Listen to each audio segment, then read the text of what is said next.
Welcome back to Roadside Nuggets, folks. How is everybody faring those waters out there? They're still a little choppy after the equinox has come through, but guess what? We're gonna make it. Woo! Let's get the camera set on Telegram right quick. Everything is going. Notifications are out. Looks like we are on cue. Wonderful. Is that turned up? It is turned up. Wonderful. All right, let's talk today about what defines your box, everybody. That'd be an interesting concept. Talked about a lot of different things in relation to that through the last couple of live streams over the last week or so.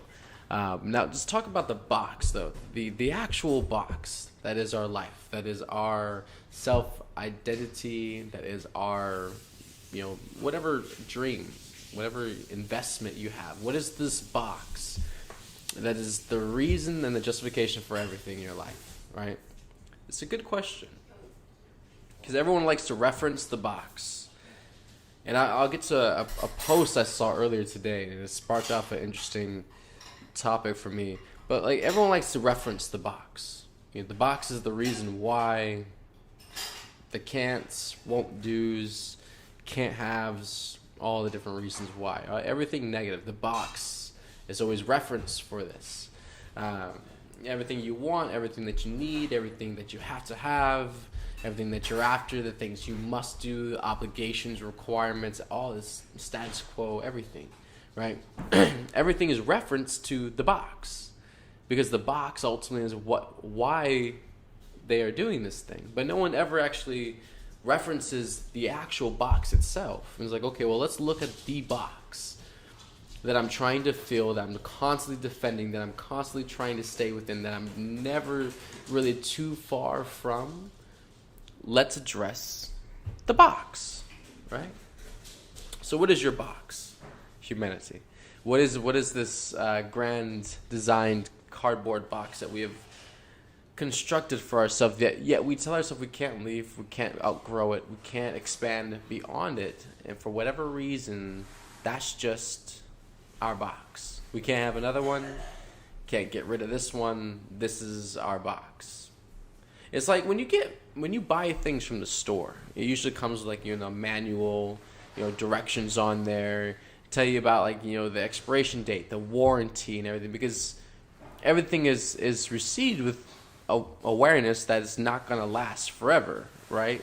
That's a common sense thing we kind of in general, most of us have at this point where we just realize things that we create, they just don't last forever, but yet this, theoretical, not even theoretical, realistic in very many ways, this mental box the society has given us. Now, in this box, no one ever gave us a manual, directions, never gave us anything about a warranty, expiration date, and general idea of the usage of this thing or how we can actually navigate it, right?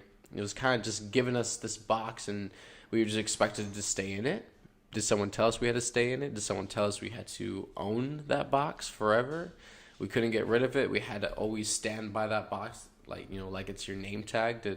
Like when we got this box, what were the ramifications with it?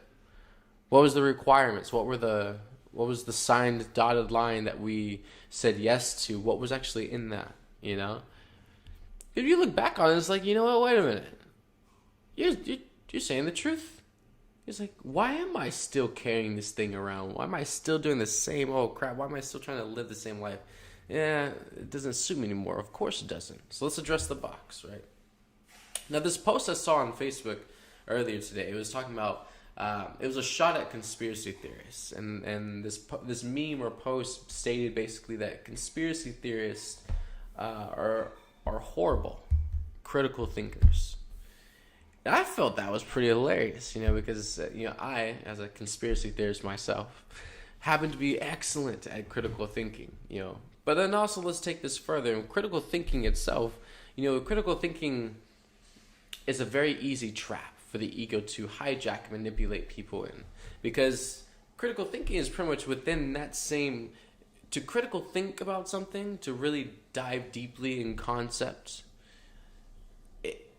it's basically it's using parameters, right? In order to dive deeply within a specific concept, there has to be parameters set, right? So essentially you're creating a box, or you're within a box, because that concept that you're diving into is a concept of its own. Listen carefully. The concept you are diving into is a concept of its own. Okay? So, if you're going to dive into that concept is completely detached from every other all things around it. Okay? Therefore, you as the conscious observer, knowing that, you're navigating through consciousness, thought, energy, when you dive deeply into this, everything is non-attached. You can't attach to anything. You can't reference this to anything else. It's non-attached completely. And this is where people get so hijacked by the ego, because when they dive into these things, it's not that at all. The critical think, they try to go into, dive deeply into concept, then they just try to self-identify more, and connect and project and blame and ping things off of, which it's all confusion. It's convoluted now. It's not real. And this, in a lot of ways, the critical thinking is a box. And if people don't know how to already get out of their own box, you choosing to go into other thought processes that are, in a lot of ways, a box. It's a detached concept, completely in and of its own. Has nothing to do with any of the others. If you don't know how to already get out of your box, you're not going to be able to smoothly do that process, even on an internal way, with yourself consciously, right? Everything is a mirror unto itself. And this is where the ego hijacks people and gets them stuck in spiritual fantasy, spiritual ego, delusions of grandeur. And these simply will come up because there's a want or a need or a desire. But ultimately there's already a decided factor within that person that they've decided that they either can't obtain it, it's out of their reach, they're not adequate enough, or they don't have the ability to, so therefore it starts turning into the resentment, the bitterness, the regret. And that, of course, spoils the experience even. So by the time those people get to that point, if you imagine, so a lot of people have been in concerts. Funny thing is, I've never been to a concert, but we're going to use it as an analogy at this point. So if you get a concert, right, and you are pushing your way to the front of the crowd, to get to the front where the stage is and everyone's singing and playing their instruments, right? By the time you get there, it's like the state you arrive in, is in a lot of ways, and it can be an analogy for the way we're making it through life. If you're shoving and pushing everybody and punching people in the face and shoving people into the mosh pit and everything and just going absolutely just berserk, and then that's what you're doing and going through just to get to where you're going, then by the time you break through and you make it, the energy you would have arrived in is a lot of the same way you have been pushing your way through life. If you're and that's just a really good analogy, because a lot of people would say, you just got to push people out the way. You just got to do this. Where's the you just got to do that coming from? It's like this already decided behavioral pattern. It's already decided based off of whatever you're looking at, whatever you're interacting with, and just automatically predicting. That's what people do. They predict, they expect human. This is, expecting certain human behaviors is actually, in a lot of ways, like casting a spell. When you expect someone to behave a certain way, when you expect a group of people to act a certain way, when you expect them to, you automatically just predict them to be that way. That's something that you're already projecting. When you do that, it's like casting a spell.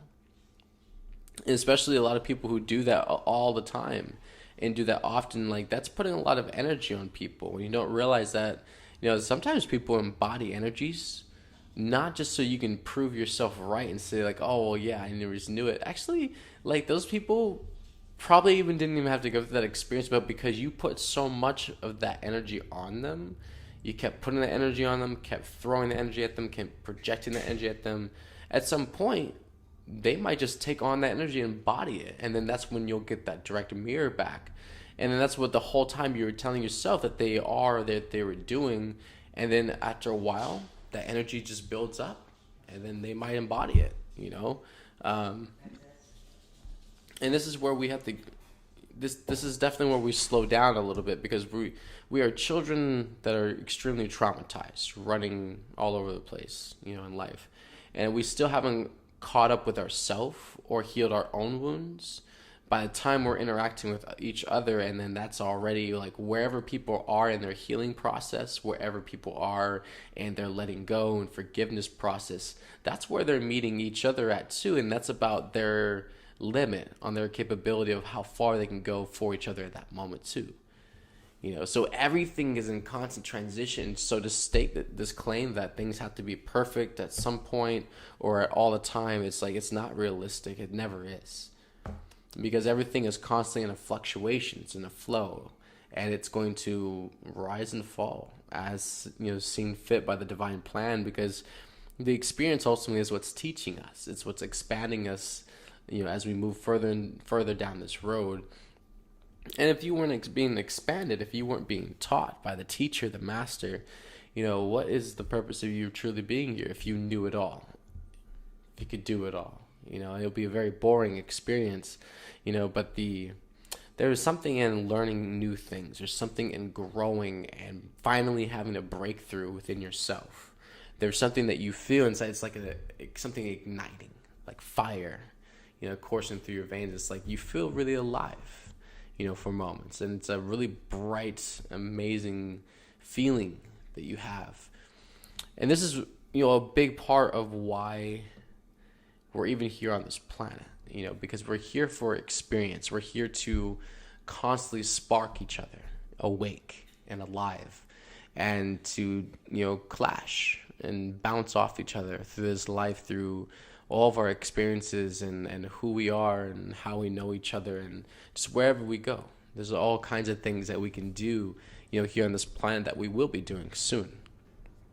And the story of humanity has had maybe a very grim past indeed, but we are raising that bar higher and higher, and there's a lot of things that are coming very soon. It's going to break open the sky. It's going to be a lot of way higher perspectives and enthusiastic outcomes that we have never even been able to conceive of before, and that's coming. It's so very close.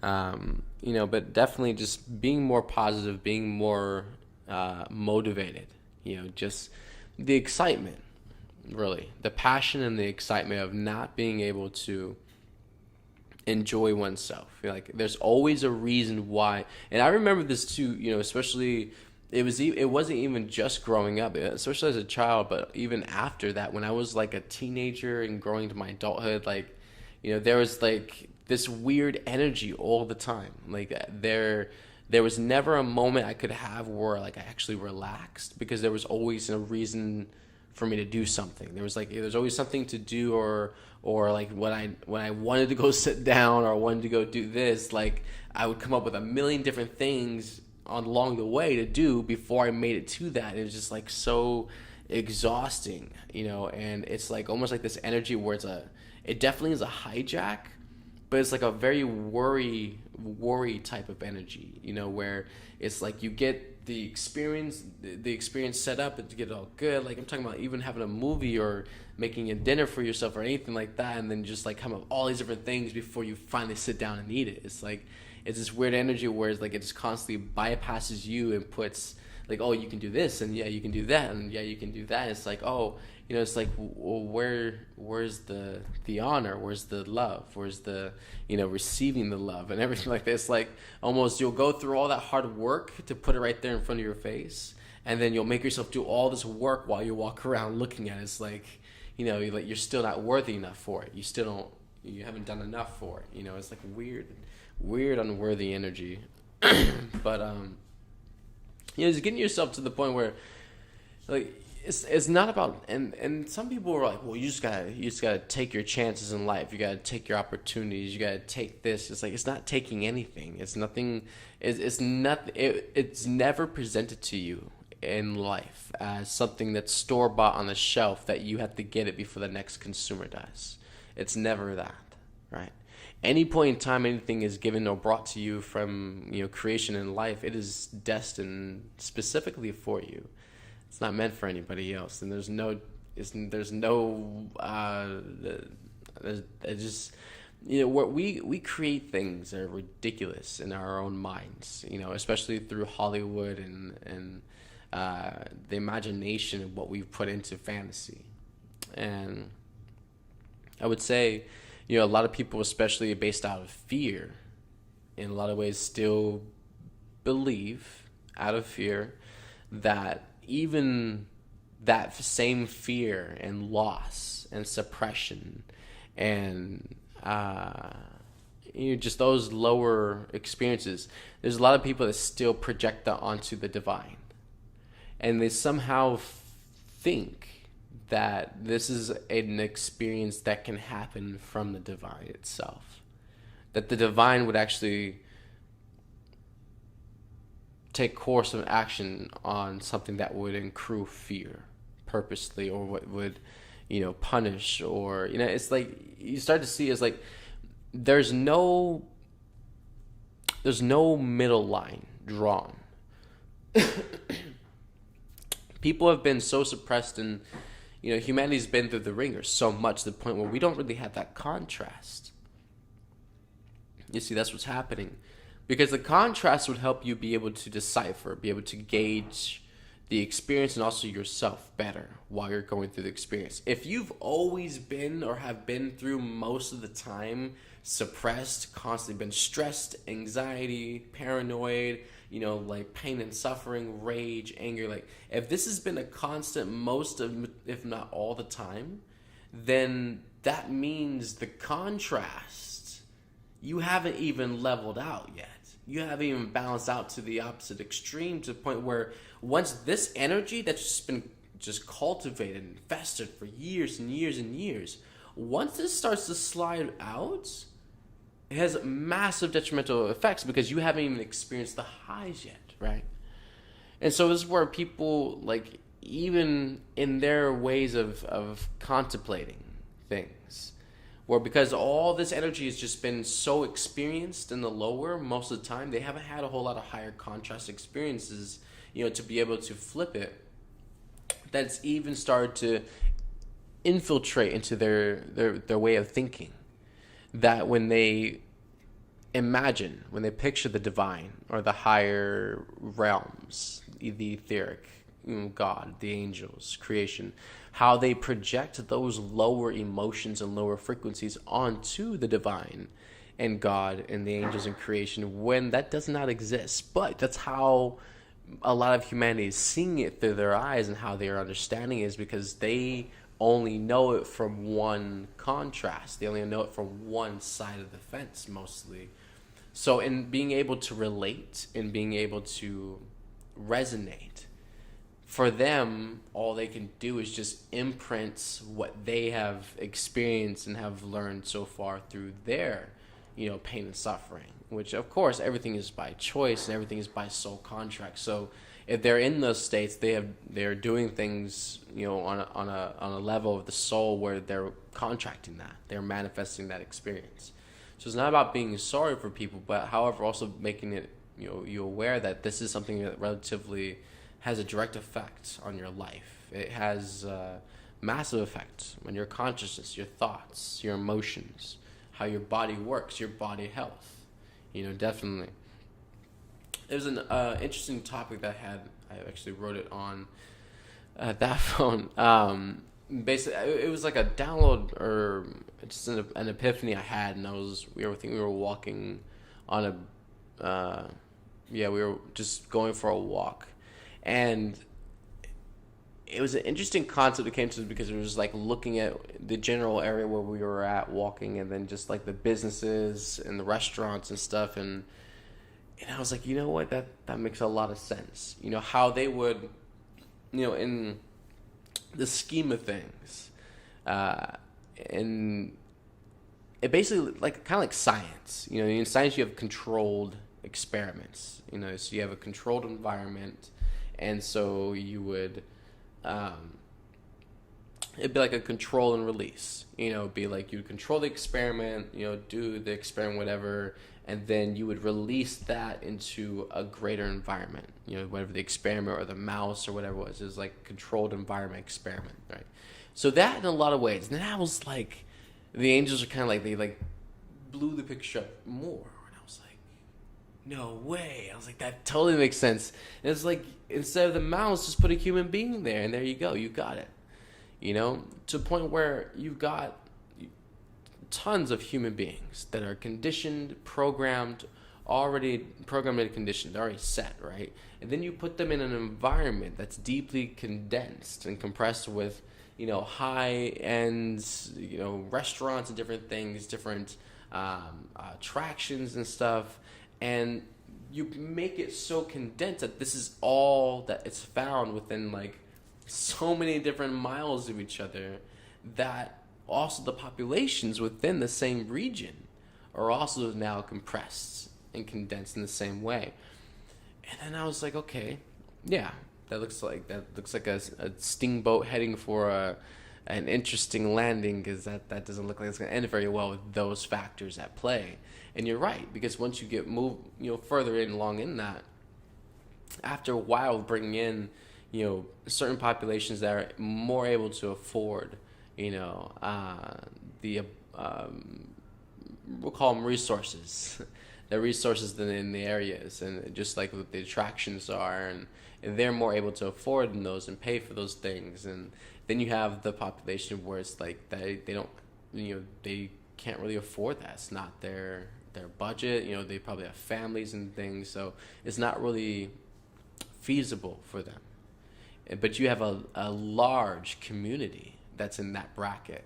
You know, so you push this and push this to where, like, the businesses and the organizations keep taking over, getting more out, building, and just like that, it creates an atmosphere at a certain point. Now, just follow me for a second with this, because at the same time, it's kind of like being in a tank, being in a cage. You know, so it creates an energetic atmosphere where over moments, it creates this compression, you know, within the thoughts of the general population area, where, you know, like, the things that people are desiring and lusting and wanting to do and wanting to have fun doing and things like that, and the more they see it in front of their face, you know, that other people are enjoying, other people are able to afford it, other people are able to do that, and the more they see that around them, the more they see it put in their face. But then it's not, of course the prices and everything are so high, it's like it's festering, it's creating an animal inside at some point. And I'm talking about this is something that can happen pretty quickly. You know, this can happen quite quickly, you know, where this is, you know, it can pop, you know, where at some point it will be easier for, you know, people in the population to steal. It will be easier for them to, you know, choose the lower frequencies, because, you know, it's like, it's not, you know, this isn't justifying, and this isn't, you know, being sympathetic. This is about just describing the energy and the behavior of it so we can follow it. We can understand why. You know, it's like, at that point, after so much pressure and so much energy being put into, you know, experiences that you don't have, that you don't feel are being given to you, that you don't feel are fairly being accessible to you and people that you live with and that you love, you know, it gets people to a point where, like, the want, the desire, the need for it is so great, and because the thoughts have generated so much energy about it over and over again, and because they have not physically moved in that way to have the experience or release it or express it, now it turns more into a festered thing where, you know, it becomes a lower. You know, the ego will hijack, and the ego will push you into, you know, just taking it, or like going after a certain way that necessarily could have done, you know, probably done a lot better in a more loving way. And this is just one of the very many examples, but also a very good eye opener too for like big cities, big towns and communities, amusement parks, theme parks, all these different kinds of things, and then just the surrounding environment, the surrounding communities around, and just what that stress and what that ultimately puts on the population. Because at the same time, it's like you could say that, oh yeah, look at us, humanity, we're so abundant, we got all these things we can do, but it's like, who's really enjoying them? Who's really able to, have access to them? And also, of course, don't even get me started on like, just yeah, we won't go there really today. I was gonna almost slipped into like the whole amusement theme park thing with Disney and stuff, and then the children. I was like, yep, we're gonna stay off that topic because that's a deep, spicy conversation. I don't feel like getting that one today. But yeah, definitely, the box that we exist in, the box that we are allowing ourselves to stay stuck in all the time, we have to come to a point where, it's like, why we stayed there? Is it something that's because we're afraid to try something new?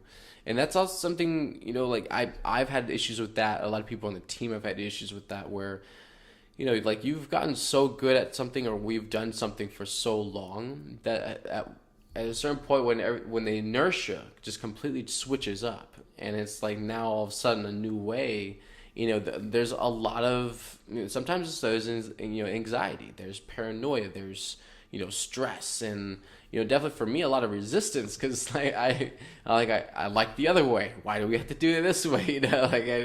There's sometimes when it comes to change where like I will fight it. I'll be very resistant. I won't be very surrendering when it comes to that. And that's the same way for a lot of us in life where the change, especially when we're comfortable, especially when we're enjoying where it's at or what we're doing, it's like those will be the moments where we definitely get the most agitated and triggered because of the attachments. Those are what starts to pull when the experience starts to change and shift, and we're like, whoa, wait a minute, I don't touch anything, leave it alone. Like I liked it the way it was.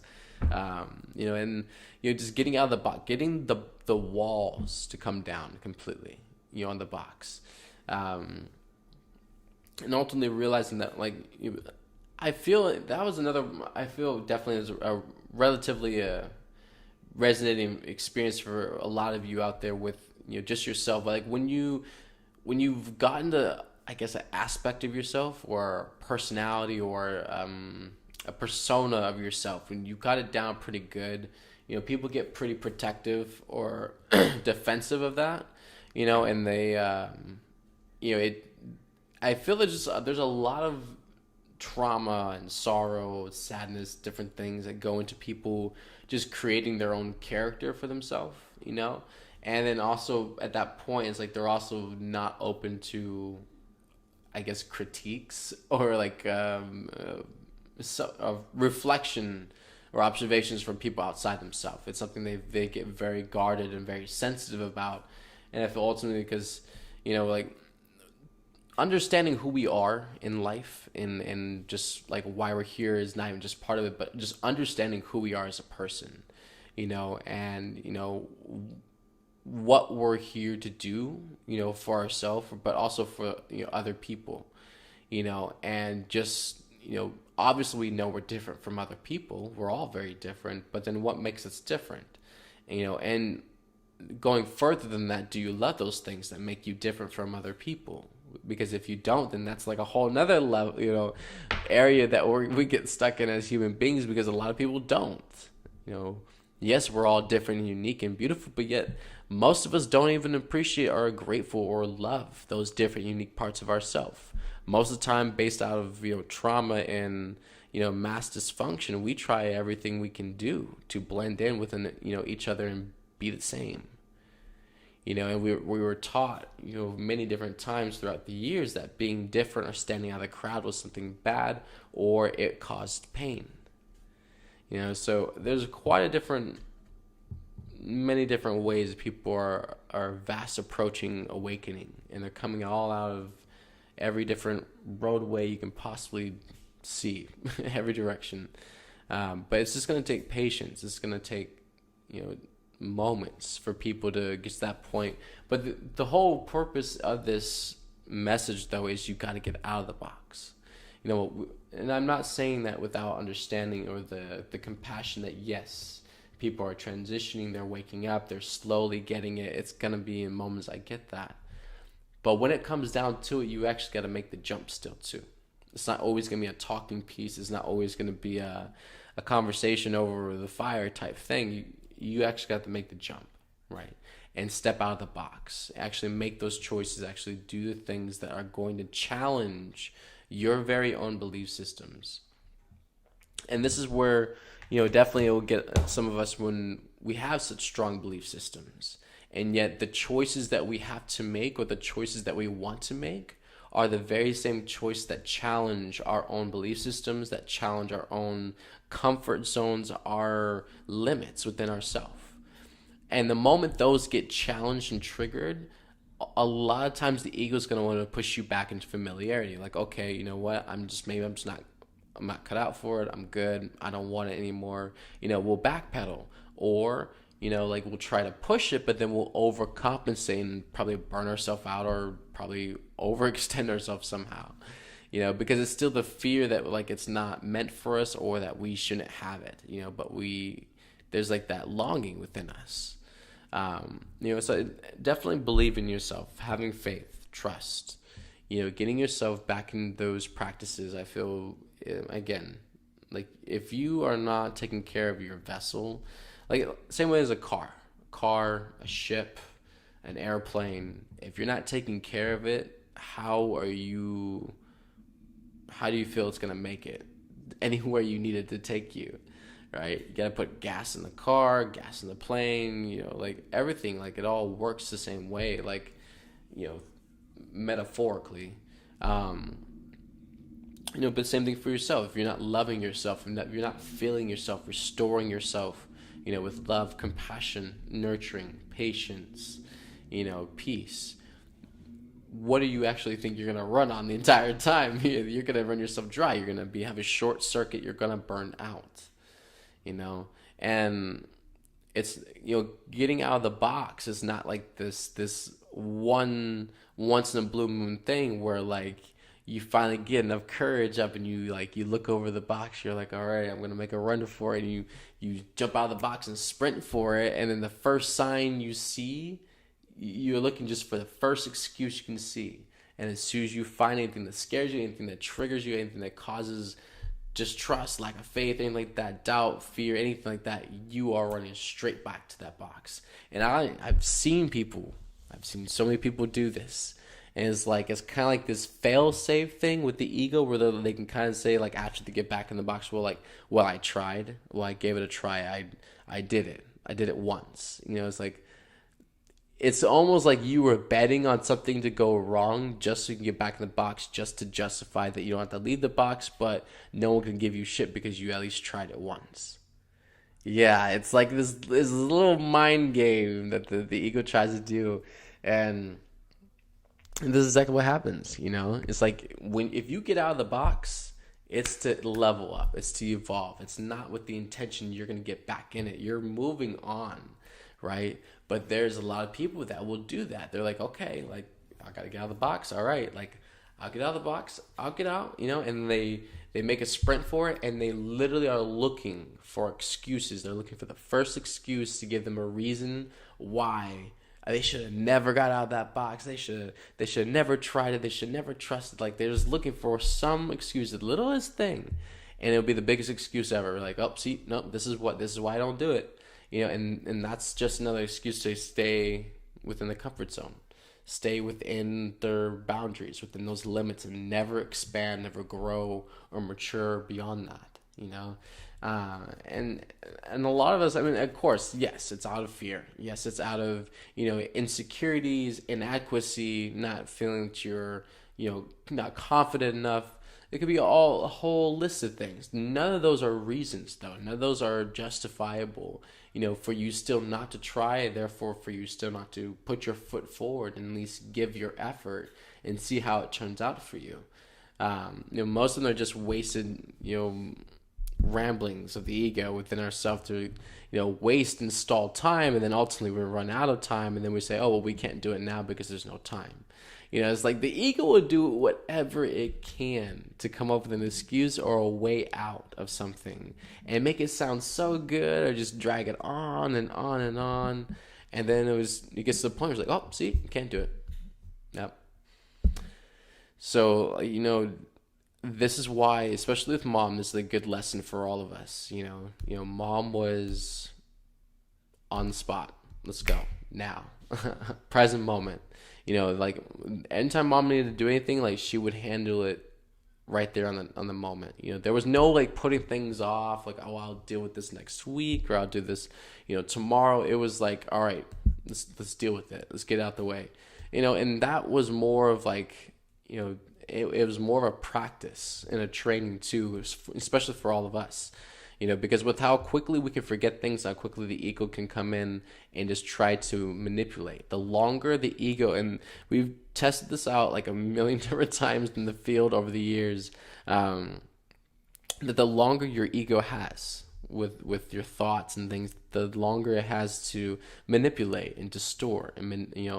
That's just more work for you. Later down the road. So that's why when things come up, when things happen, most time it's highest to deal with it right then and there, like on the spot. At least, process it, heal with it, release it, transform it, whatever it is.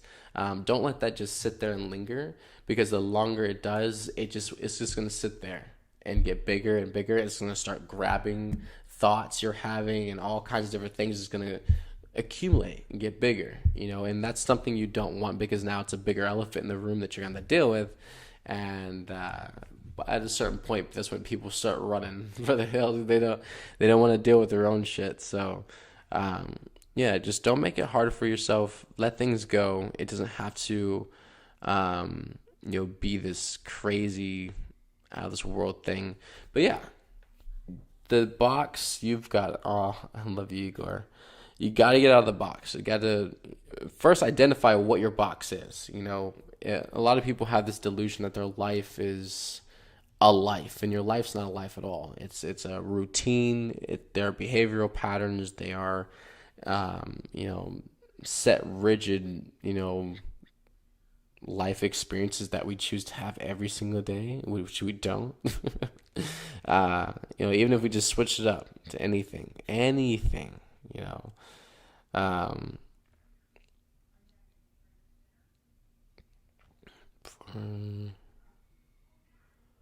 So feel free to get hold of me for something like that.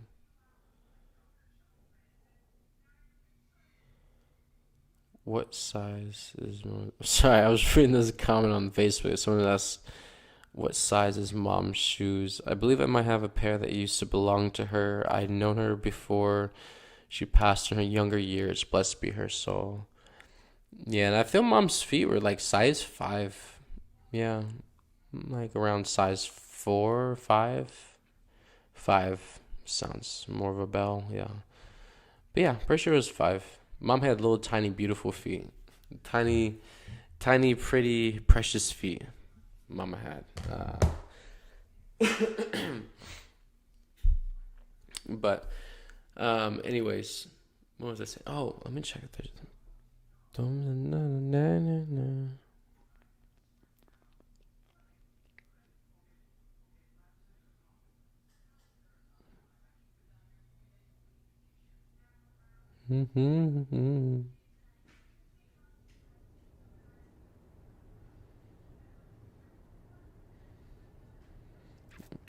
I don't know much about that. Can't post that.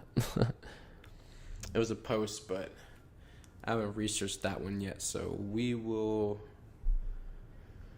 look that one up later. Oh man, I had a video for y'all too. We'll get back to that later. But anyways, oh yes, we can talk about piezoelectricity. We have some moments today. So let's talk about piezoelectricity. So the other day we were talking about the pyramids. Okay, so we were talking about the pyramids and how basically the resin, when that dries, and it squeezes together, it creates a piezoelectric effect. Same thing that organically, biologically is happening within our own bodies. Every single one of us, your teeth are piezoelectric. They are condensed, and basically, essentially, they're under pressure. So they conduct electricity. There's a lot of electricity that actually courses through your teeth. Same thing through your jawline, your bone, your entire skeletal structure. Your bones are highly piezoelectric. So your bones are highly condensed pathways of energy channels, energy columns. So I guess if you look at your body and from different points in your body, the energy generates almost like electricity. Your bones would be a big carrier or pathway carrier for that kind of energy in your body. And so, of course, through your teeth, your cranium, your skull, skeletal structure, everywhere in your body, your rib cage, everything, you name it. And so, basically, and this same thing is for your nails. Your nails are actually a lot of hair that's grown side by side in very fine striations along each other. And basically, it's very tightly, bound together and just basically forms your nail. But they're actually thousands of little tiny hairs tightly squeezed together. But same thing, the stones and the crystals grow a lot of the same way too, especially certain stones like tourmaline, kunzite. They grow in those like hair-like striations straight across, laying side by side together, and they're very tightly compressed and squeezed together. And so that in a way it makes it squeezes it, causing a piezoelectric effect. And so then also on one side, it transmutes, positive ions, and the other side, it transmutes negative ions. It's a constant 24/7 regulation of transmuting of energy. So, it's just fascinating how, organically, naturally, this is something that's already occurring. This is also something that's occurring for everyone with, the lunar eclipses, anything that's to do with the equinox, the solstice, any kind of big cosmic planetary energies occurring. So this is where when those high amplified, high vibrational energies come into the atmosphere, they come into the Earth's planet's reality that we're in, it basically compresses and condenses our atmosphere. It actually fills our planet atmosphere almost like a fish tank. So your fish tank only has a certain volume capacity that you can fill it to, or else it's overflowing. So same way for this planet, same way for our atmosphere, it can fill it with higher vibrational energies, higher frequencies, and that essentially is filling it up to the point where like the amount of frequencies and energies coming in are overtaking what was already on the planet, right? And so it's big, because this is what causes a piezoelectric effect on the human body. And this is where people get headaches. They have cramps, they have backaches, they have issues with their limbs, their joints, and things like that. Issues with their teeth, or the people get sick, they don't feel good, people get tired. Like this is why all those those physical experiences are happening, and that's also happening because of the compression, the squeezing that's happening from the energies. And it's causing a piezoelectric effect. Now, the piezoelectric effect allows more energy to be generated, and also allows, basically, if you have, say, like you have an itch, and it's like you have an itch, but it's not like on the surface of your body. You can't just take your nail and scratch it. It was an itch like more on the inside. Something like everyone ever had like a weird itch like that, but it was like more internal, so like it wasn't like on the outside. It's kind of like that. Like, how are you gonna get to it, right? It's kind of the same thing. Like when these energies come in, they penetrate so deeply within our body, within your muscles, your bones, your core, your cells, your DNA, and basically it compresses straight all the way through, and it targets all these pockets, especially the ones that are condensed, the ones that are blocked. And by having this amount of high vibrational targeted, pressure directly on that block or density backflow, it allows it to start to break up. It allows it to, deconstruct, flow out, release, purge itself. and which under normal circumstances, especially if the human being is not consciously working on this already, in normal circumstances, this wouldn't be, an experience. It wouldn't be possible. That block would go, would go along unfazed, not released or anything like that. So you can see where these are natural, very necessary events that need to take place, because until we as a human population, a human race, until we can learn how to better take care of our bodies, take care of ourselves, take care of our own energetic systems, realize what's going on with our energy, what we need to do, and how we need to shift it, until we can get to that place where we can consciously be very aware and responsible for that, we definitely are relying heavily on these cosmic shifts and changes, because it's kind of like, it is Mom just basically guiding us through the seasons and the steps, because we haven't learned that dance yet. We haven't learned how to move and dance with our body and realize, okay, this needs to release. I need to process this. I need to transform this. I can't be, like by the time people get to this level of awareness, it's like, okay, you got 8 years of junk. You got to get out now. It's like, well, crap, so, baby steps, but we're making it, but we have a long ways to go, definitely in the self-care and self-love department, because ultimately, if we are going to create anything from ourselves, it is ourself that we have to get online and healed first, because anything we're going to create afterwards is going to be a reflection of where we're at.